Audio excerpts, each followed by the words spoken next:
On this week's 51%, we hear from author Brianne Brinker about her new book, Skating Out of the Vault, a trans woman's escape from the Game of Masculinity. I was floating, and even the next day, singing. And I didn't care if people heard me. I knew I was on the way. I knew there was no turning back, and it was a phenomenal feeling. I'm Jessie King. It's all up next on 51%. I was standing around like one of those girls I had seen in a movie. The whole world was a movie back then. I had my sunglasses on, I wanted to be seen without seeing. Shy Lolita, I wasn't really in it. I didn't really get it. You're listening to 51%, a WAMC production dedicated to women's issues and experiences. Thanks for joining us. I'm Jessie King.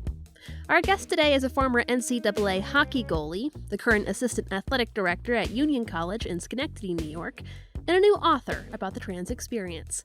Brianne Brinker came out to her family and friends as a transgender woman and transitioned in 2019. Before that, she had scored an impressive career in college hockey. She was an All-American goalie and captain for the Kent State University hockey team in the 1980s and was inducted into the school's Hall of Fame in 2016. She was the head coach of the women's hockey team at the University of Findlay and also coached for the Junior United States Hockey League and the one-time Sunshine Hockey League based out of Florida. At the time of her transition, Brinker had been working at Union College for over a decade. Her new book, Skating Out of the Vault, details the tension she faced coming out, but also the euphoria she felt. Brinker says realizing herself has been her greatest accomplishment, and now in her 60s, she feels more confident and more like herself than ever before. Brinker shared her story with WAMC's Samantha Simmons. Well, the whole metaphor about the vault is that you mentioned the word closet, and that's what's usually referred to, but you can let your own self out of the closet. You can turn the knob, you can walk out of the closet, and you can be who you are. I knew at an early age that I couldn't tell anybody. I couldn't afford the closet because there's too many things that could get away. So I knew that the vault, something like the vault, I couldn't tell a single soul. And the vault has dials and keyholes and levers and everything else on the outside. So I knew that's where I needed to be. I couldn't touch those. I couldn't get out of there, and nobody could get in. And so it was my own world. I knew it had to be that way. It was in the 70s when I realized I can't tell a single person about this, and I never did. So that's the whole metaphor of the vault. As a kid, you found it hard to grapple with your feelings, and as you got older, you kind of expressed them a little bit more, but still kept them, pretty sheltered and close to the heart. But what helped you come to recognize your feelings? Several things. I think as time went along, I was really starting to need to be who I was. I was starting to realize that I would have a temper and I would get upset with certain things that I shouldn't be upset about. Like, as I got older with the kids, and some things they would do that might just make me want to just snap or get angry or something. And I was, but I wasn't angry with them. I was angry at the fact that I was so frustrated inside that I could not be myself. And I still had to put on this act. I still felt I was acting. And I was in a suit and in a disguise playing a person I didn't really like. And that was part of that. And don't get me wrong, I liked who I was. I think I'm proud of what I've accomplished and different things of that nature. But it just wasn't me. It just didn't feel, and that was the frustration. That was the difficult part of the whole experience. So as I was getting older, that was one thing. And then the other piece of it is I started to learn who I was by the internet. I mean, I used to go, before the internet and cell phones, different things like that, I would go to a gay bar, or I'd go try to find a drag show or something like that and talk to the drag queens and find out what sparked them. Why do they do what they do? Do they, are they gay in real life? Are they, different things like that. And I got a lot of different answers, a lot of, similar. But one thing I realized, I'm not a drag queen. I didn't like to perform. I couldn't perform in front of I couldn't dance a single bit, and so it wouldn't have worked. But I did keep trying to figure that out. But yet, I was in an environment that I felt comfortable in. I didn't feel threatened, and I was very vulnerable. There's no doubt about that. But I was able to maneuver that, just kind of, hiding out, and I would go into places, look at every single person, even if it's a club with 300 people there. I would find just to make sure I don't know anybody. And it's that's just the way I had to operate. Now, once the internet came, the cell phones, the media, social media, then I started to find different people, different actors and things like that. And as I wrote in the book, when I saw her story, and it was I think six or eight episodes. There's like 20-minute episodes, 23 minutes, something like that. And that was the first time I saw trans people portrayed as regular people, as if they belonged in the society that we live in. And other than that, it's always been the butt of jokes in different movies and different scenarios. And so this was like, okay, I might be able somehow to do this. That was one of the things that really got me started to start seriously thinking maybe this can happen. Rebirth is the title of a chapter. I know we're kind of skipping around here a little bit. I'm not trying to give the entire book away to people, but can you talk to me about that, euphoric feeling that you felt when you first started your, medical transition, on that gender affirming care is increasingly harder to get, and many people also can't afford it. It's something that's really expensive if you don't have the right insurance. Correct. It's really difficult these days on certain people, and it was difficult on me at the time because I wasn't really out yet, and I wasn't in a position. It took me a while to get in the position to use insurance, because I was still keeping everything under wraps, and I didn't want insurance bills to come, in the mail or things like that. Finally, I said I just had to really take that step. But when I was able to meet that therapist for the first time, and then the next time, tell her, yes, I want to do this. This is who I am. I need to do this. But the coup de grace of the whole thing was when I got the endocrinologist appointment, and they called that script in, and I went over to CVS, and I was singing "On Top of the World" by the Carpenters, and on the way out of the hospital, or on the way out of the doctor's office, all the way home. I got it on my phone. I was beside myself, and it was amazing. The person at the desk said, do you know what you're doing with these? And I said, well, they just told me, and they are pills. I've taken pills, and it was just her way of saying, hey, we're behind you. And people were all looking, and they were just smiling and happy, and because I had been going there, I've lived there 22 years now, and I still go there, and they still mention that, and I mentioned that their thing is in the book, their store is in the book. So, but that was the most amazing day I think I could have ever spent. I just felt it, just literally, I was floating. And even the next day, walking around Price Chopper in the morning, singing, and I didn't care if people heard me. It was just that was the most euphoria that I could ever. And I knew that this is going to be different. I knew I had some difficult times coming up. I knew I had some people to tell, and going to have some very difficult discussions with my family and different people, people at work and all of that. But that was just, I knew I was on the way. I knew there was no turning back, and it was a phenomenal feeling.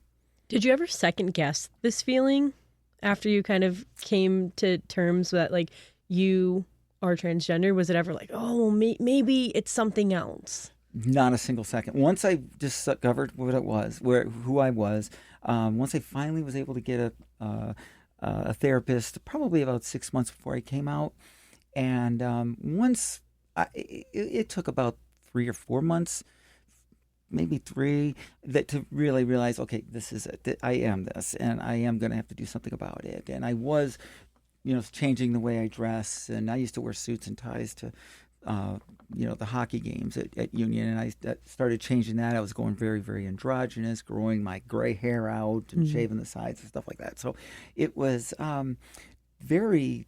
There was a lot of things, but once I realized that's who I was, I knew it. There was no turning back. There was never a second guess, and I would never do it again. I would, fight till my last day to stay who I am. I'll never be able to go back, and I've never been like this. I've never been able to speak like this. I can speak in front of whatever crowd you want me to speak in front of these days. So I couldn't do that before. I wasn't good at that before. I wanted to talk about the process of coming out to your family. You had talked about not wanting insurance bills to go home so that your family didn't see it. So can you explain the process of coming out to your family? Your wife, Marion, wasn't exactly thrilled about the situation, it didn't seem. Your daughter, Jade. Mm-hmm. Was a bit frustrated, and so was your Very son much. Alex a bit. And your brothers and parents had different views too. Your mother was kind of trying to mask her feelings a little bit, but then your dad left you a nasty voicemail. Yeah. Your brothers were seemingly behind you, but were, scared, but not really scared, but voiced their opinions on what your mother was going to think about it. So how did you, I guess, compartmentalize how you were telling them and who to tell when, and just getting that feedback? Because obviously, this is something you've been dealing with for a very long time. And now you have to share this biggest secret of your life with the people you love the most. Yes. And the biggest thing is with my therapist, I knew we put together a plan, and I put together a plan, and she said, obviously your wife has to be first, which I knew. And pretty good. And then, my kids, my parents. I didn't want anybody close to me to find out through the grapevine. I didn't want them to find out secondhand, thirdhand, and that was a huge issue to me. And I wanted it to go properly on campus. I needed to be up, go up the ladder, and then different ways, in that stratosphere, and then the people below me that worked for me and things like that nature. So it was that was the most organized thing I've ever done in my life. That's not my strength necessarily, organization. I'm in various circumstances I can come through, but that was I had that pinpoint. I had it down, and I was able to handle that. Yeah, Marion didn't love it, but she sensed something. She saw the changes in me. She just thought I was going to say I'm queer, I'm gay and stuff like that. And but when she said, "Hey, I'm not a lesbian," but then in that same conversation, we stood up, and she's going through chemo now. Stood up in the kitchen for about 3 hours talking about this, and she was trying to get me to to say a name, like have my name, keep the same initial and stuff. I said, yeah, I've got my name, thanks for the help there, but I know who I am, I know. And we started thinking up strategies right there about how to tell the kids, when to tell the kids. And it was, that was great. My mom was probably a 2.5 hour phone call. I went to my brothers first to try to, because I figured I'd have a little bit easier time. And, they were, at least they were supportive of me, and they wanted to be there with my parents when I told them. And that was the toughest thing. I dreaded all week making that phone call, but it worked. At least I said what I needed to say. And she didn't like it.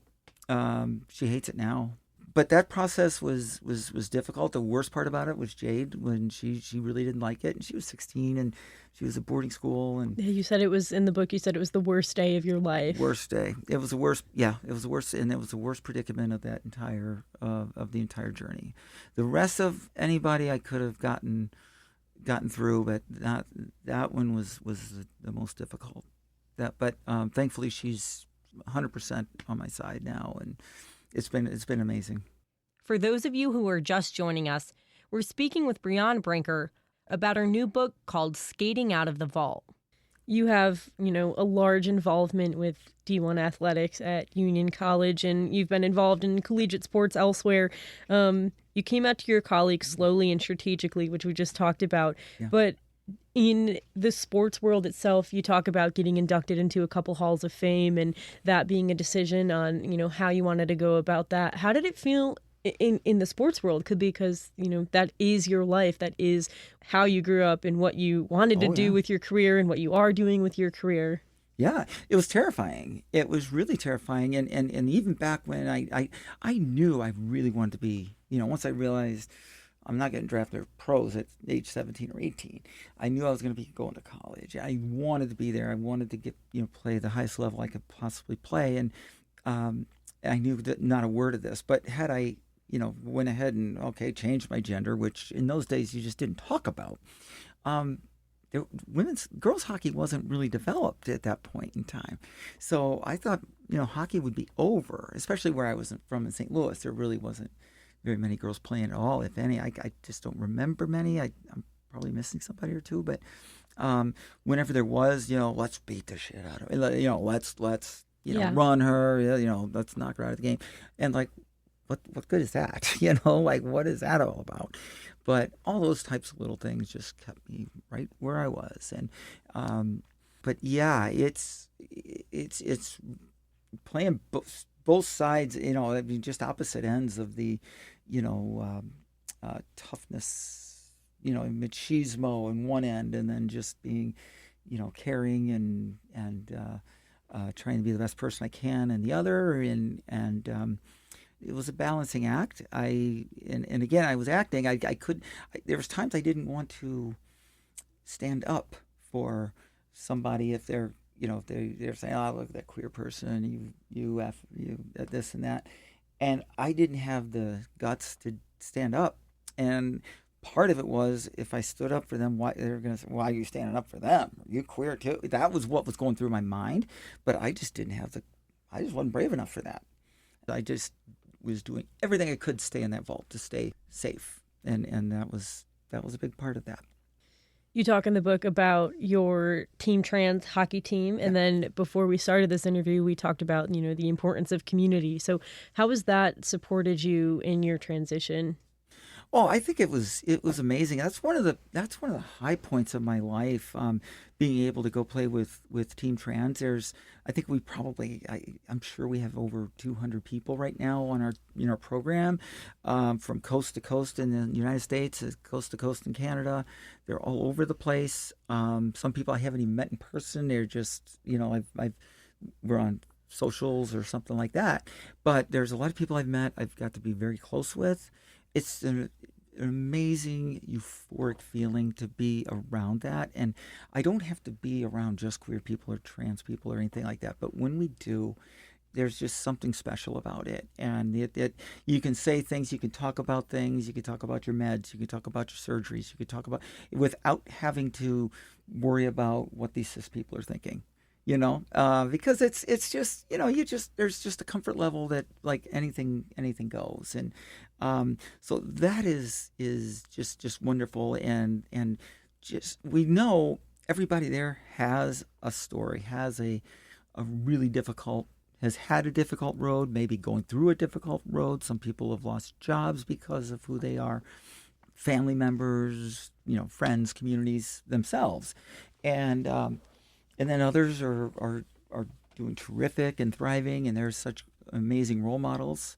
There's just so much there, and we're all together. I think the one thing that's really striking me the past 2-3 different tournaments that I've gone to with those is there's a lot of the trans people that have quit hockey as a kid in high school or something like that, and they all have a similar story that just they couldn't handle the machismo. They didn't want, I mean, that it was too much. There was the teammates or the coach was too just too overbearing and things like that. And I think that might be, if I do another book, that might be part of the a topic that I pick. Why people quit, why people, why queer people quit. I haven't formed it yet, but that's going through my head because there's just too many stories about that, and there's just too many good people quitting the sport.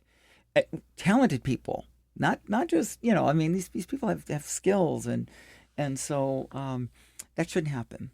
There's just such amazing people. There's some brilliant people that are in this in our community, and with the Team Trans. There's just a closeness with many of them that just it's tough to describe. A chunk of the book dealt with the oppression of minorities. So why did you feel that should be included as a part of your story? Well, because I went through life as a cis white dude, and I also realized that not everybody had the privilege. I didn't realize the privilege I had. I really didn't. And growing up in St. Louis through high school, everything, I mean, there was one black kid in our high school. I know how people talked about black people. I know how people talked about queer people. The N-word was said often, and even in college. But then I was in school with more people of color and got to know people that were Asian and Middle Eastern and different things like that. And I had no idea what to think. Like it really changed my world. It changed my line of thinking, and I just did not want to go back to where I was. And I wanted to be able to say, look, we're not the only ones that are getting oppressed here, that the government's trying to dismantle and get rid of and things. There's plenty of people in the same boat, and we're not the only ones. I'm not the only one. And I think that there's a lot of people that with privilege that could really make a difference. And I also wanted to somehow, if it gives strength to those people that are that feel oppressed, that feel scared, that feel like they're on the fringes or something like that, I want to make sure they see a success story, see somebody thrive. And lastly, was there any sort of unexpected changes or surprises with your transition? Was there anything that you hadn't thought of already? Like, obviously you said this has been, the telling to people was the most organized thing you've done in your life. I'm sure a lot of this was the most organized you've ever been. Yeah. So is there anything that kind of threw you for a loop at all? That's a good question. My boss actually, well, one thing that just comes to mind is when I was going through, I was going through telling people, and I didn't tell my boss, right? I was getting ready to tell my boss, and he had never given me any reason to think he wouldn't be supportive. Never did or said anything that said he wouldn't. However, he was still an ex-college football player. He was a frat person, and so it's just that piece of it. And he was a dude, and he was probably the first man I told, and I didn't sleep the night before. And I was, pretty scared. So I went in, told him, and the first thing he says, "Oh, well, okay, I didn't really know, but how can I help? How can I help you? How can I support you?" And I wasn't ready for that answer. I didn't have an answer. I was more worried about getting this out, and I'm thinking, well, just call me by my name, if you can call me by my name and use my pronouns, and just treat me like you would. And I just think it's business as usual. And that's it. And so that's kind of the way. So that was one. I just really wasn't ready for that particular question. And I feel more aware. I think I was more, ready for different things. Nothing's coming to mind that was overwhelming for me. Everything was more, I would say, if anything, there was things that were euphoric for me. It was just being able to, when I first got got an email about, going to a women's conference, I was, the fact that I'm thinking, okay, women's conference, this is going to be, I'm thinking, wait a minute, I was invited to this. I wasn't used to that. I wasn't used to being included. And so there's a lot of those things that, I'm included, and I'm just like, whoa. And some people I felt like I was, getting, talking with the Latin dance community too. There's just so much, there's so much community there. There's so many people that reach out.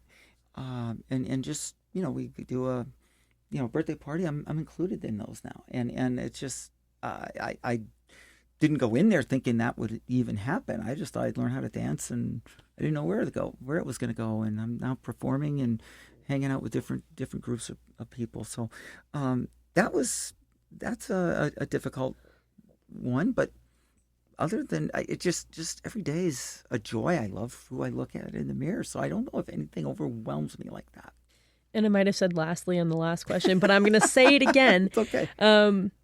If you could give, a piece of advice to anyone who is maybe in that in-between phase where they're not really sure how they're feeling, or is starting their transition, or is maybe at the same point that you are, what would you say to them now? Or what would you say to yourself now?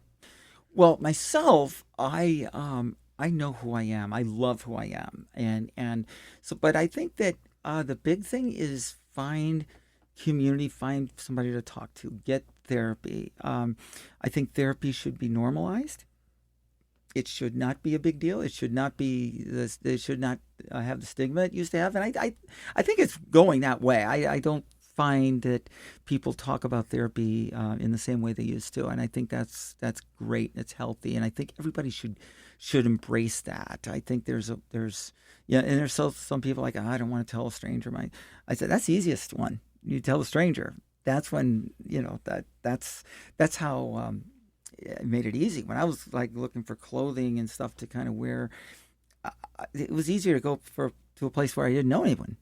And then they'd never see me again until I went back, and then I became a regular, and we got to be friends. And I'm still friends with people. I just had sold a book and signed one for a person who was a friend to a place that I was going for 13 years, and an unbelievable ally. Didn't know anything about this before, and it's really cool. But I think that just reach out. Don't be afraid to find people. Don't hide your voice if you can help it.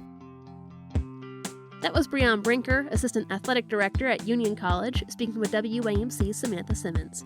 Brinker's new book is Skating Out of the Vault, A Trans Woman's Escape from the Game of Masculinity. It's out now through TM Center Publishing. You can learn more about Brinker's work and hockey career at unionathletics.com.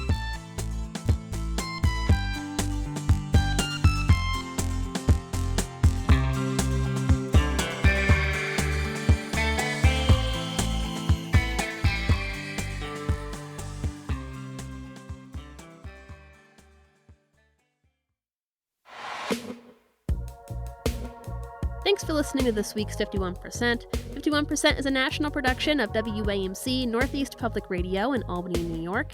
It's produced and hosted by me, Jesse King. Our associate producer is Madeline Reynolds, and our theme is Lolita by the Albany-based artist Girl Blue. Just a reminder that you can listen to 51% anytime at WAMCpodcast.org or wherever you get your podcasts. And you can stay in the loop on all of WAMC shows by signing up for our weekly newsletter, Airwaves, at WAMC.org. We hope you'll join us next week. Until then, I'm Jesse King, 51%. I was every single girl, I was nobody else, I was so sure of myself. I was 15 and a half, he was a hollow laugh. And I lost my cool somewhere along the way. The nightmare down the hallway, I had to learn how to look away. I lost my cool, no electricity, hot rain on the concrete, sweet melting little girl.